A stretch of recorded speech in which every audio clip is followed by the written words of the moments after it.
जय गुरुजी, जय गुरुजी संगत जी। आप सभी का गुरुजी के दरबार में बहुत बहुत स्वागत और इंटरनेट द्वारा जुड़ी ग्लोबल संगत का भी गुरुजी के दरबार में बहुत स्वागत। Happy Makar Sankranti to all of you. कहते हैं कि Makar Sankranti, the legend as it goes, कि इस दिन विष्णु जी ने बहुत से डीमंस को हरा और इसलिए मकर संक्रांति को मनाया जाता है। और अगर हम जोग्राफिकली सोचें तो जो सन है वो लोअर हेमिस्फीयर से अपर हेमिस्फीयर, नदर्न हेमिस्फीयर में मूव करता है ऑन दिस डे, और धीरे धीरे सर्दी जो है वो कम होती जाती है। और क्योंकि विष्णु जी ने डीमंस को हरा था, इसलिए भी हम सूर्य की पूजा करते हैं इस दिन। One of the rituals is कि सूरज की पूजा की जाती है, because it was the dispeller of darkness, कि रोशनी की जीत हुई अंधकार पर। और when you talk of dispeller of darkness, हमें तो विष्णु की बात करो, किसी भी की भी बात करो, हमारे लिए तो वो सिर्फ गुरु जी हैं, द डिस्पेलर ऑफ डार्कनेस, गुरु जी। आज आते हुए मंदिर में मैं एक सत्संग सुन रही थी। सत्संग था रवि और अनु राय आंटी का, और वो इतना इंटरेस्टिंग लगा क्योंकि गुरु जी जो डार्कनेस डिस्पेल करते हैं, वो बोलते तो कुछ भी नहीं थे। उनकी डार्कनेस को डिस्पेल करने का तरीका था कि सत्संग सुनाया करते थे, और सत्संग के थ्रू ही हमें सारी एनलाइटनमेंट या जो भी हमें समझ में आता वो इन सत्संगों के थ्रू ही आता। तो ये बताते हैं कि अनु आंटी को किसी ने का मैसेज आया पुणे से कि जलंधर में उनके हस्बैंड को कैंसर थी जो रिलैप्स हो गई आफ्टर 4 years। तो उन्होंने स्पेशली मैसेज भेजा कि आप जलंधर मंदिर में जाइए, वहाँ पे एक गुरुजी हैं, उन्होंने 4 साल पहले इनको ठीक किया था, तो उन्हें जाकर उनको रिक्वेस्ट कीजिए कि गुरुजी कृपा कीजिए दोबारा कि वो ठीक हो जाए। बहाना ये था। आंटी गई और उन्होंने वो दुआ मांगी अपने फ्रेंड के हस्बैंड के लिए, but that was just an excuse, क्योंकि जब वो गई वो सिर्फ एक बहाना था गुरुजी का उनको अपनी फोल्ड में लेने का। Aunty had a back problem, और गुरुजी ने उन्हें एक स्पून लेकर उनकी बैक पे प्रेस करके उनकी वो बैक प्रॉब्लम ख़त्म कर दी। जबकि आंटी ने खुद उन्हें कुछ नहीं बोला, जब वो बैठती थोड़ी मुश्किल में बैठती, but he himself called her and उनकी बैक प्रॉब्लम ठीक कर दी। देन शी सेज कि उनके हस्बैंड जो थे उनको कुछ हुआ, उनकी एक आंख में ब्लड दिखने लग गया, तो गुरुजी ने उनको भी बुलाया और बोला कि ये पान के पत्ते हैं, इनको लगाओ और आंख ठीक हो जाएगी। He did not believe. Aunty उनको खींच के लेके गई थी, तो अंकल ने वो पान के पत्ते वाला वो किया और उसको बहा दिया पानी में, और उनकी जो विजन है वो आ गई। तो 1 साल कहते हैं अंकल कि मैं मंदिर जाता रहा, क्योंकि मेरी विजन तो क्लियर हो गई थी, पर मैं उनके आगे माथा नहीं टेकता था। He says I could not take a matha because somehow I did not believe. कहते 1 साल जब निकल गया तो गुरुजी ने किसी को ऐसे ही इंट्रोड्यूस करते हुए बताया कि ये देखो, ये हैं, ये और इनके ब्रदर दोनों ने ब्लाइंड होना था। एंड वो सुन के वो अंकल कहते हैं मैं हिल गया, क्योंकि गुरुजी को जानने ये गए गुरुजी के पास 95 में, और 93 में उनके ब्रदर का एक एक्सीडेंट हुआ था जिसमें उनकी आंख जो है, एक आंख तो ऑलमोस्ट चली गई और दूसरी आंख से भी विजन बहुत कम थी, जो बहुत धीरे धीरे रिकवर की।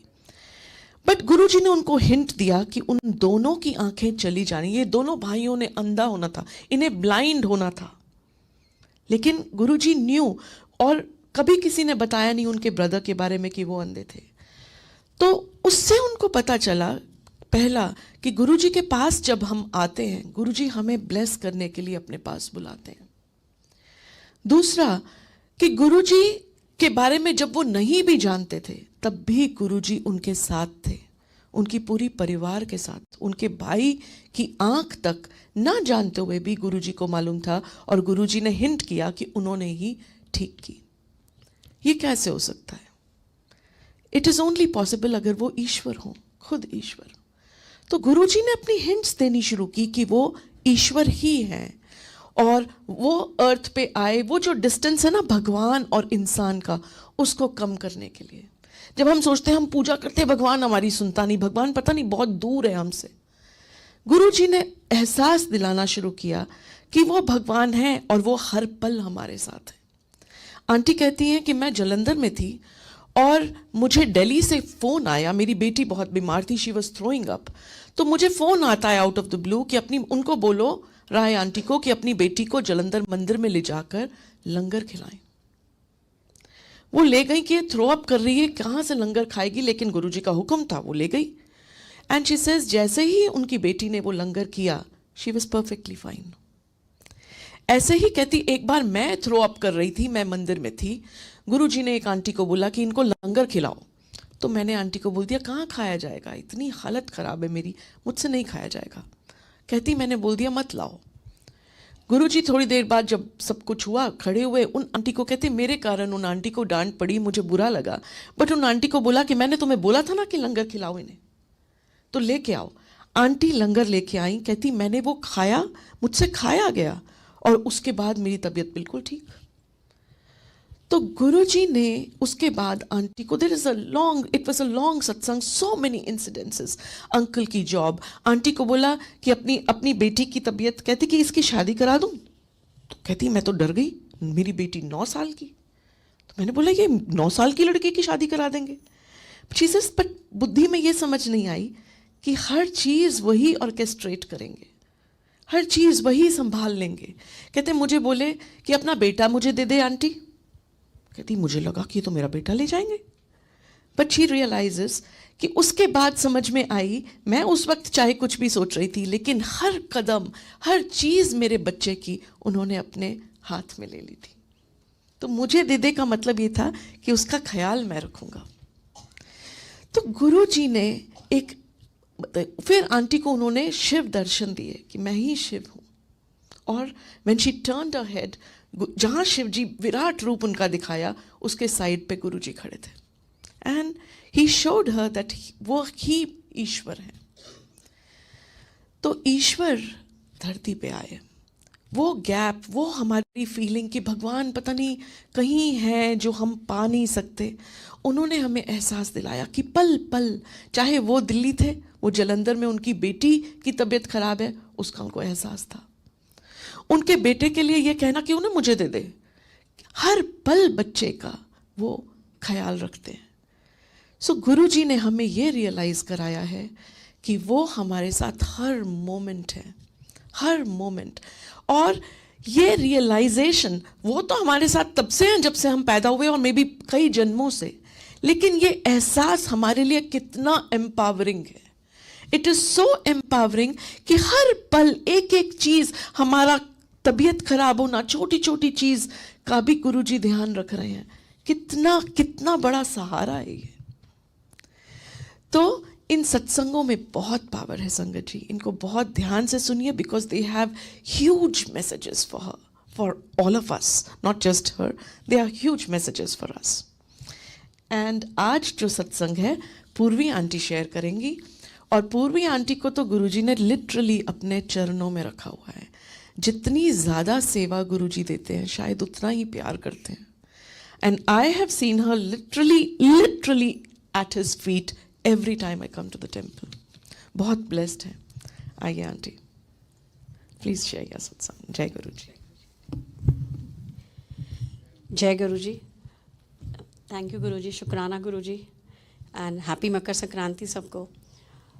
हमारी जर्नी शुरू हुई 2011 से। मैं बस इन शॉर्ट बताऊंगी जर्नी के बारे में। तब न्यू जर्सी में मंदिर नहीं हुआ करते थे और घरों में ही सत्संग होते थे, और तब से फिर हमने सत्संग करने शुरू किए। और फिर गुरुजी ने मौका दिया कि 2014 में ओक ट्री का मंदिर हम सब ने मिल के शुरू किया, और आज ये ब्लेसिंग है कि न्यू जर्सी में 3 गुरुजी के मंदिर है।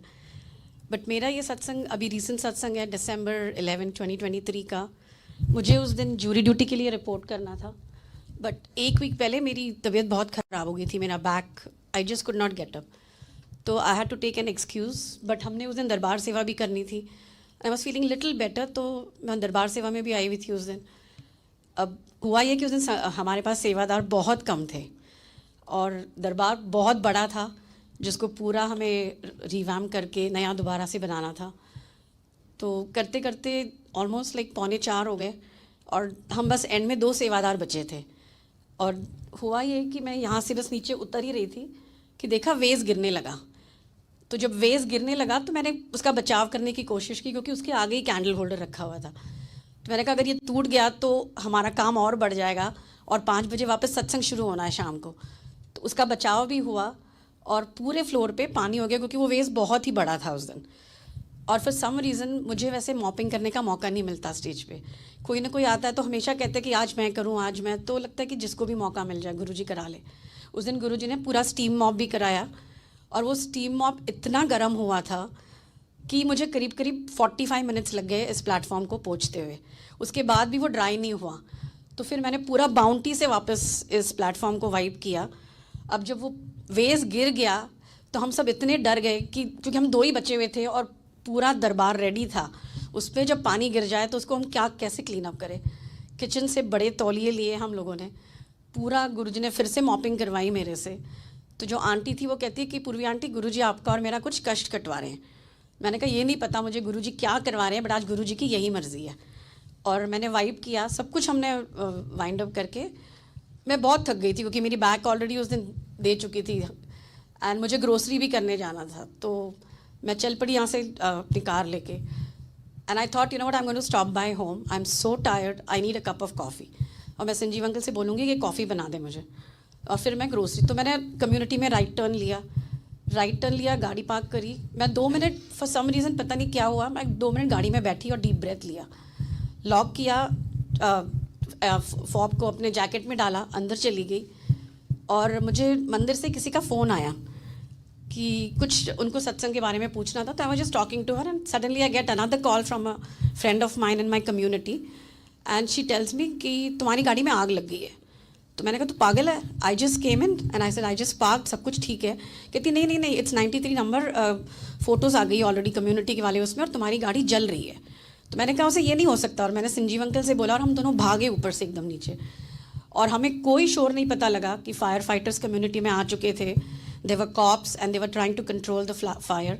But by the time we went out, the car was totally gutted. And the back part was exactly intact. Nobody can say that anything happened to this car. But the front, और वो भी dashboard तक जहाँ पे गुरुजी का स्वरूप लगा हुआ था, कार पूरी गट हो गई थी। और ये सब कुछ होता है करीब करीब 16 मिनट में। आई go in, I sit, अभी तो कॉफ़ी भी नहीं बनी, Sanjeev uncle was on phone call, so I couldn't even speak with him.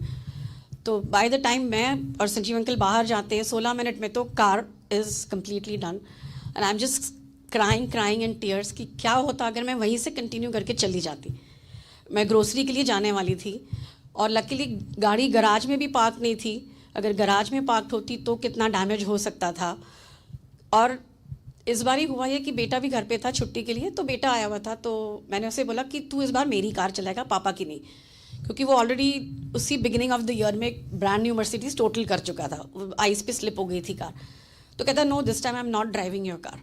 तो मेरी 2 दिन काफ़ी लड़ाई भी हुई उसके साथ, बट वो जिद पे ही आ गया कि आपकी कार नहीं चलाऊंगा। एंड आई थिंक गुरुजी की यही मर्जी थी। बहुत बहुत शुक्राना है कि बच्चा गाड़ी नहीं चला रहा था, मैं गाड़ी चला रही थी वो, और लकीली मैंने भी चलाई नहीं, पार्क करके रखी। ना मैं ज्यूरी ड्यूटी पे थी, ना मैं उस दिन ग्रोसरी करने गई उसके बाद उसी गाड़ी को लेके, पता नहीं क्या डैमेज होता और गुरुजी ने क्या बचाव किया। सो गुरुजी का बहुत बहुत शुक्राना है। गुरुजी ने जो लोड़ी दी है कि फैमिली का बचाव करके, और किसी का भी कोई नुकसान नहीं हुआ। गाड़ी गुरुजी की भी दी हुई थी, गुरुजी ने संभाल लिया उसको। बस यही शुक्राना है। अगेन गुरुजी सबको अपने चरणों से लगाए रखे, ऐसे ही ब्लेसिंग्स देते रहें, और बस धन्यवाद। Thank you. जय गुरु जी। Thank you aunty. बहुत दिनों से आंटी का जिस दिन हुआ उस दिन के बाद से इनका सत्संग शेयर करने के लिए इनसे बोल रहे हैं, एंड आज वो फाइनली फॉर्चुनेट डे आया। बिकॉज कहते हैं ना कि ऐसे आज के दिन, आई वाज गूगलिंग इट, इसे कहते हैं कि चैतन्य होता है, कि इस दिन जो आपका अवेयरनेस या कॉन्शियसनेस है वो ज़्यादा एलिवेटेड होती है। So what a fortunate day to share her satsang today.